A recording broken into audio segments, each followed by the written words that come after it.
Hey, hey, hey. Tab for another out of this world story from our space. My 31 male ex-girlfriend, 29 female, found me and wanted to hang out, but I just ignored her after she broke my heart. Backstory. In 2015, I met this woman at college. Let's call her Casey. We had so many things in common and we instantly got close. She asked me out and it was a wonderful relationship, or so I thought. We had dreams together, send X-rated pics once in a while. We do a lot of stuff together, not sex yet. In 2019, Christmas time, I was going to propose to her after I give her parents and siblings gifts. I even gave her mom who hates me a gift.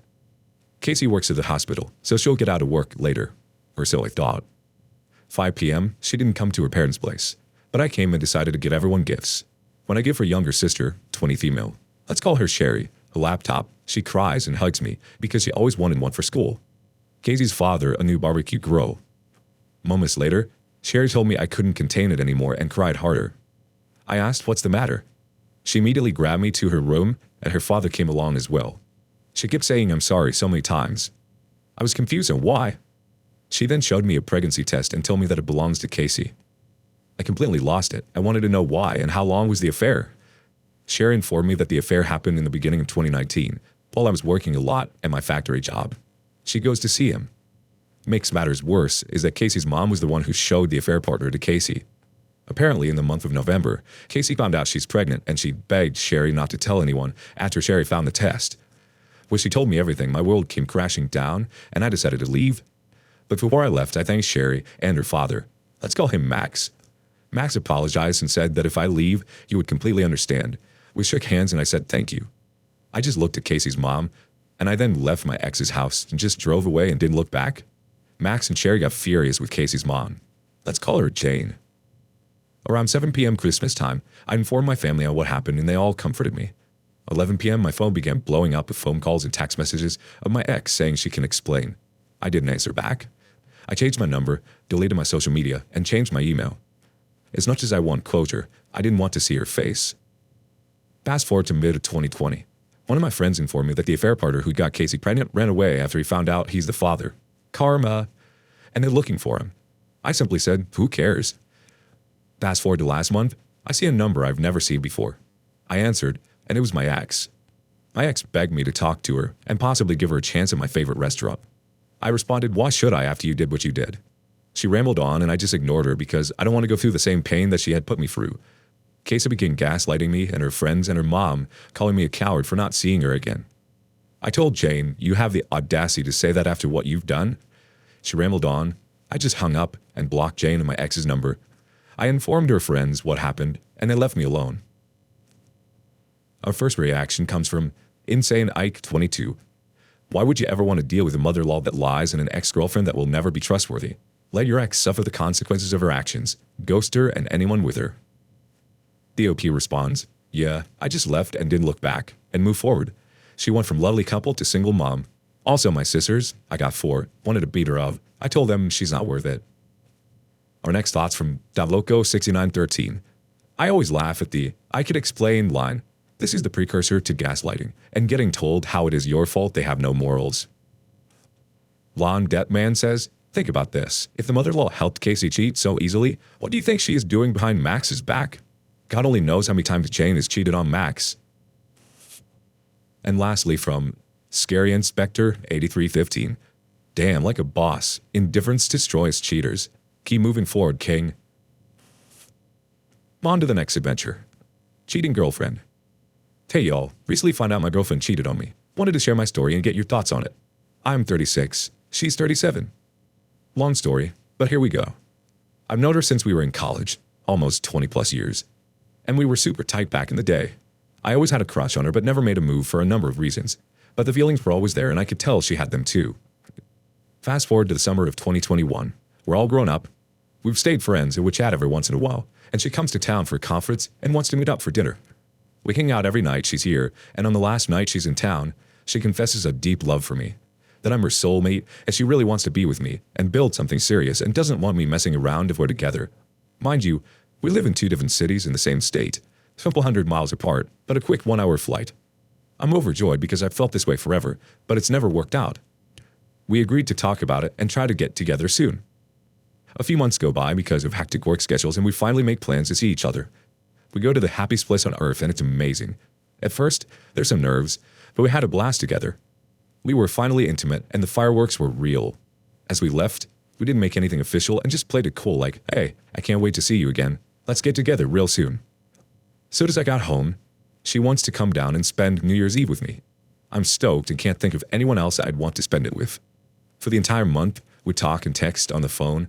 I'm starting to think, okay, maybe this long-distance thing can really work. All the while, I'm on dating apps, and so is she, and chatting with girls, but don't go on any dates. Just keeping the water warm in case things don't work out. I actually deleted my dating apps a few days before she came to visit because I knew I just wanted to be with her. At this point, it's all good. Nothing is exclusive, and we're nothing official. Fast forward to New Year's Eve. She comes down, we have the best 3 days. Incredible connection, super passionate in the bedroom, and just an all-around great time basking in each other's company. Before she leaves, I ask if she wants to be my girlfriend. She says yes, and I'm thrilled. She deletes her dating app right in front of me. We talk about being monogamous and exclusive. She's all about it. She flies home, and for the first few days, it's awesome. Then, randomly on the phone one night, she tells me that some guys are testing her and DMing her after she posted some pics of us. So I ask, what are you saying to them? Are you flying? She goes, yeah, just keeping it short. Then she tells me about this guy she's had an on and off again relationship for 6 years. I reached out to her and was super excited for us. That made me super uncomfortable, and I let her know. She told me not to worry about it and that she'd never spend time with him alone. Only with other people if there was a work event with old colleagues. They used to work together, but she's moved on to a different area. So I'm already starting to feel insecure about it, but I trust her and move on.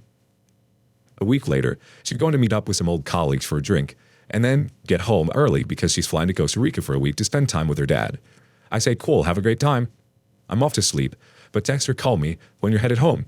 So yeah, I never heard back, and I started getting that weird pit in my stomach feeling. I finally convinced myself that I'm tripping and fall asleep around 2 a.m. Wake up the next morning and nothing. So I call her and she sounds a little different on the phone. I ask how her night was, and she goes, it was fine, had a few drinks, and caught up with friends.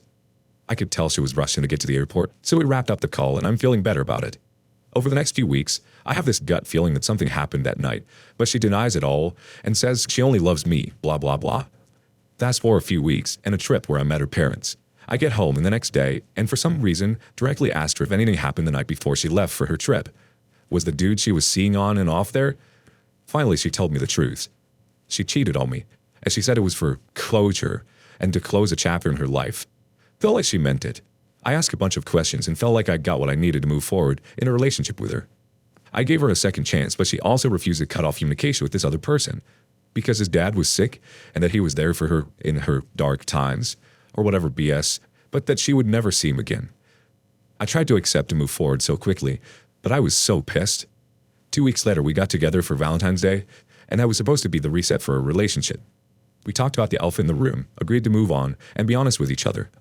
Next day, she asked me when the last time I got an STD test was. So I told her I got tested the prior week. No, we didn't have sex after she cheated on me until Valentine's Day weekend.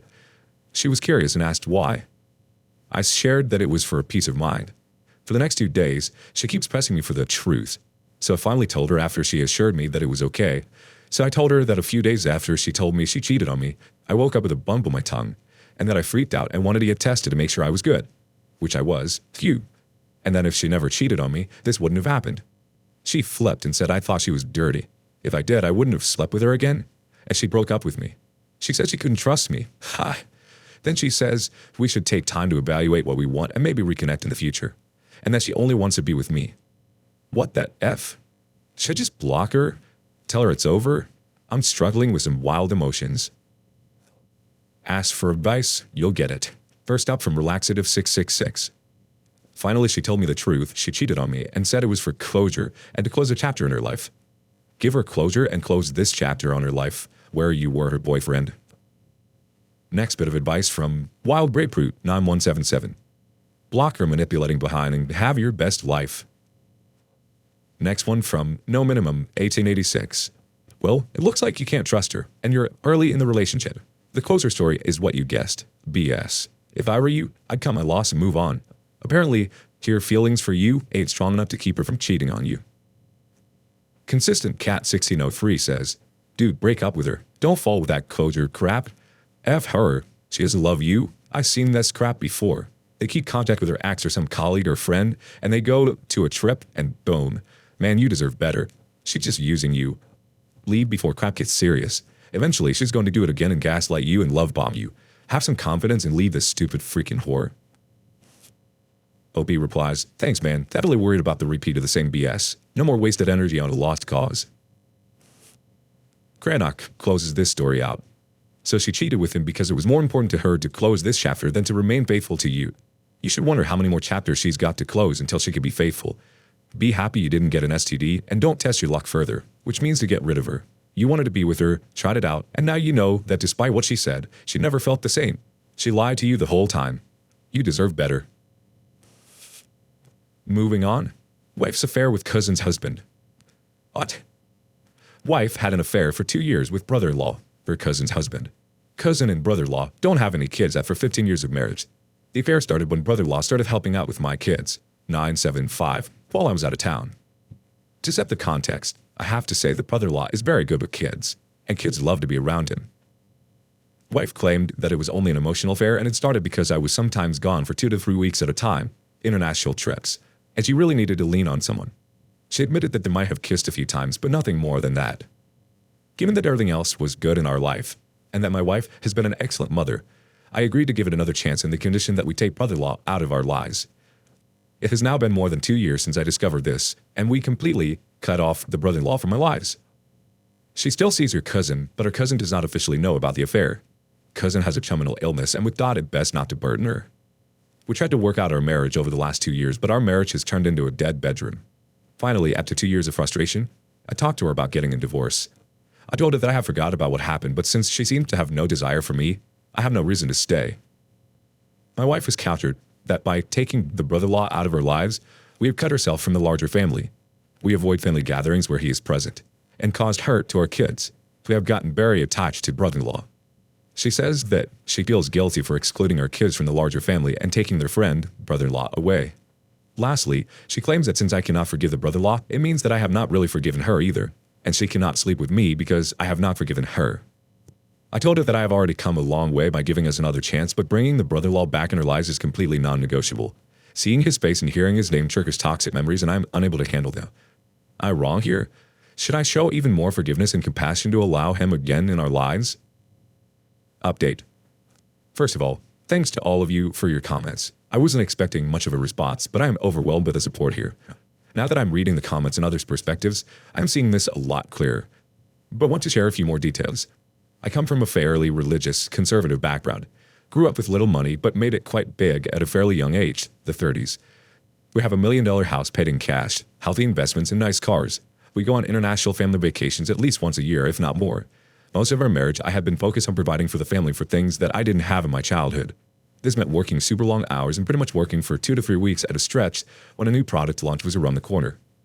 Her whole basis for dead bedroom is that she doesn't feel affection towards me because she feels that I see her as a liar. It took her 2 years to even admit that it was an affair. She had previously maintained that she just used to have coffee and talk about life, and one day, things got emotional and they kissed, but decided to keep things purely platonic over the next 2 years. During the next 2 years, I tried to reconcile and kept telling her I need full and complete honesty for us to yield and move forward. After I found some hotel key cards, she claimed that they were given to her as souvenirs by brother-in-law. When I dug more, I found tons of trips to bars at late hours on Google directions. Finally, I received an anonymous email from someone claiming to know about the relationship, and they gave me the same hotel names for which I found hotel cards. At this point, she accepted that they had an emotional affair. This was the first time she admitted to an affair. But after this confession, it was downhill. She says that I have no trust in her for responding to and entertaining anonymous emails and not believing her that there was no sex involved. I started seeing a therapist, and he advised me that sometimes people are embarrassed to admit their mistakes, but if you think that otherwise she's a good person, stop asking her about specific actions in the affair and work on reconciliation. So now she holds a grudge for me digging deeper and just not taking her word. Frankly, I stopped caring about what actually went down and just want happiness for my kids. I built all this and did all this hard work for the family. I offered her take 50% of all assets and we can have 50% kids' custody. She counters that she will agree on divorce if I guarantee her that we will not move back to our hometown. We had made a cross-country move for my career 6 years ago. I told her that I cannot guarantee that. I already stepped down in my company from the VP position to a consultant position because I needed a mental break. I told her that I will give her a guarantee to move back to her hometown, where we are from, and where the marriage started. She doesn't agree and keeps giving me guilt trips for disturbing the kids' lives, private school, elite sports coaching, etc. She tells me that, why don't you just divorce me, but still live together and co-parent together? I told her that I'm not a floor mat. But I guess as I'm writing this, the answer becomes more clear to me that I don't deserve this. After all that I'm willing to compromise on, it seemed that she just doesn't get it. First reaction from CBD outside. No, this sounds like blackmail. It takes time to heal a marriage if both people are fully committed. She is mourning him. She may be waiting until he is single. Ugly thoughts to speculate on. If you seek divorce, put stipulations on him spending time with your children. Also, no carrying this secret. The reason you are getting a divorce is because of their affair and her inability to fully commit to your relationship. Next thought from Monkey Moves 101. After her cousin dies, she's going after him. I wouldn't stick around for this to happen either. Cranach chimes in. Sounds a lot like your wife struggles with the consequences of her affair and tries to manipulate you by withdrawing sex from you. What she told you there is simple. Either you allow me to be in contact with mother-in-law again, or we will never have sex again. Forget all she said about family gatherings, the kids losing their friend and all that. She didn't care that this might happen when she had her affair. Otherwise, she would have never started her affair. She also doesn't care about that all now. She just wants to have her lover back in her life, and she told you exactly that. This is blackmail at its finest. You either do this or you'll never get that from me. If you have thought about divorce before she said that, then you should meet with a lawyer as soon as you can. Your wife is not interested in a marriage with you. She just wants your brother-in-law back in her life. She made her decision and sticks to it. Time for you to make your decision. Quahog 1945 finishes out. Your wayward wife is punishing you for separating her from her affair partner. She's only sorry she can't stoop her affair partner while you're enforcing the separation. Your wayward wife is waiting for her cousin to die so she can have the man she wants. Her affair partner. Tell the extended family the truth, OP. Your wayward wife doesn't merit your protection.